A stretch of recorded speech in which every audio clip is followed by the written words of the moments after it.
toleransi di dalam Islam itu sebenarnya adalah tidak saling mengganggu. Lakum dinukum waliyadin. Ya udah, urusan agama Anda. Janganlah saya ditarik-tarik ikut merayakan agama Anda. Nah, itu toleransi, batas toleransi dalam Islam seperti begitu. Toleransi kemudian kita ikut di gereja yang satu ngaji, satu nyanyi-nyanyi, bukan toleransi itu. Itu adalah merusak akidah. Nah, toleransi itu bukan juga menghormati, Pak. Kalau kita menghormati, coba ayat-ayat Quran itu tidak menghormati agama Nasrani dan Yahudi, karena menyalahkan itu, iya kan? Tidak menghormati, saling memahami, ya, lakum dinukum waliyadin tadi itu, dan tidak saling mengganggu. Itu yang menurut saya perlu dipegang, bahwa apa yang dikerjakan oleh mereka, ya biar dia kerjakan. Ya, mereka mau ke gereja hari Ahad, itu nggak ada masalah. Mau merayakan Natal besar-besaran, nggak ada masalah, silakan. Tapi jangan kemudian kita diajak untuk Natalan. Ya, berarti kita ikut ibadah mereka kan. Diajak kita pergi ke pura, kemudian pakaian pura, berdoa di situ. Terus kita diajak-ajak berdoa dengan doanya semua agama. Nah, itu bukan toleransi, ya. Dan agama lain tidak, saya rasa dan saya yakin agama lain tidak memerlukan kita melakukan perbuatan-perbuatan itu untuk menunjukkan toleransi kita, ya. Tidak memerlukan itu. Ini yang kita ini menurut saya berlebihan, ya. Ingin menunjukkan bahwa Islam itu toleran, kita melakukan perbuatan-perbuatan yang sebenarnya anti terhadap toleransi itu. Nah, ini perlu definisi juga toleransi. Menghormati dalam pengertian ini adalah menghormati keyakinan. Ya. Kalau menghormati penganut agama lain sebagai individu, sebagai anggota masyarakat, oke, fine ya. Yang maksud saya bukan menghormati itu, kita tidak harus menghormati keyakinan agama lain. Kita membiarkan, kan lakum dinukum.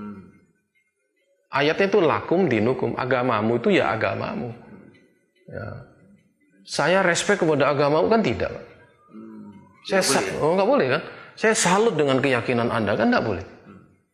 Itu namanya menghormati itu.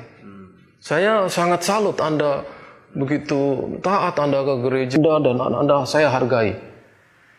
Padahal dalam Islam kan itu dilarang, nggak boleh. Kita sudah lepas saja, itu urusan Anda dengan agama Anda. Ya. Makanya kita tidak akan pernah merusak gereja, ya. Tidak saling mengganggu. Kita tidak akan pernah merusak Natalan.